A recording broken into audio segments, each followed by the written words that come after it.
Preview. On Thursday, Donald Trump made perhaps the most offensive, ignorant, and anti-American statement of his brief and tumultuous presidency. Speaking at a press conference in Bedminster, NJ, Trump expressed gratitude to President Vladimir Putin of Russia for expelling more than 750 officials from the U.S. Embassy in Moscow. Advertisement: I want to thank him, because we're trying to cut down on payroll, said Trump, and as far as I'm concerned, I'm very thankful that he let go of a large number of people, because now we have a smaller payroll. There's no real reason for them to go back. We'll save a lot of money. Where does one begin with this? First of all, Trump's formulation is wrong. U.S. diplomats will be returning home, but they're not going to be fired.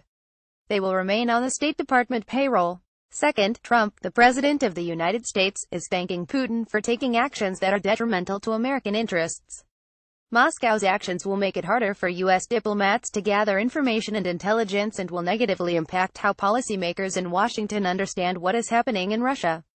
Most of those let go will be the local Russian staff, who work in the U.S. Embassy in Moscow. This could negatively affect travel between the two countries and potentially commercial relations. That's bad for America and is yet further evidence that Trump has no idea what role diplomacy plays in international affairs. It is even more compelling evidence of Trump's bizarre and disturbing inability ever to say a critical word about Putin. Finally, Trump's words are an extraordinary insult to the Foreign Service. Instead of having their back, he literally took the side of a foreign rival, one who directly and perniciously interfered in our presidential election. How should the officials serving overseas feel about what the president said about them? Morale is already bad enough at the State Department. These comments will only make things worse. Advertisement: perhaps worst of all, the one person who should be pleased by Trump's comments is Putin. Now he knows that Trump will make him pay no price for undermining U.S. interests. He'll receive the president's congratulations and gratitude. But if there's one thing we know about Trump, it's that every time you think he's hit rock bottom, just give it a few hours. On Friday morning, Trump, who over the past week has already dangerously ratcheted up the bellicose rhetoric on North Korea, went even further and tweeted, "This military solutions are now fully in place, locked and loaded, should North Korea act unwisely. Hopefully Kim Jong-un will find another path. This is as clear a threat of military force against North Korea as we have seen in recent memory. And what's most disturbing is that it's almost certainly mindless bluster. Is Trump really prepared to launch a military strike against North Korea if they act unwisely? Whatever that actually means. Is the U.S. military prepared for such an assault? Will U.S. allies in the region, particularly South Korea, support such a move?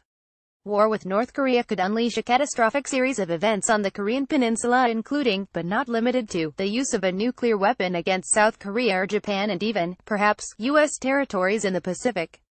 At the very least, a conventional response by North Korea to a U.S. attack could kill hundreds of thousands of people in the region.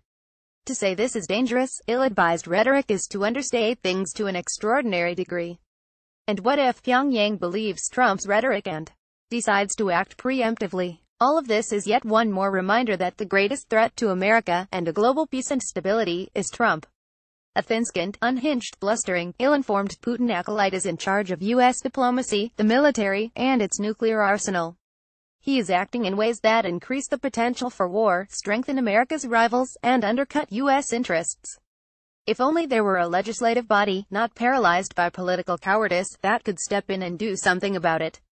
Trump is walking America down the primrose path. Is anyone in Congress going to speak up? Michael A. Cohen's column appears regularly in the Globe. Follow him on Twitter at SpeechBoy71.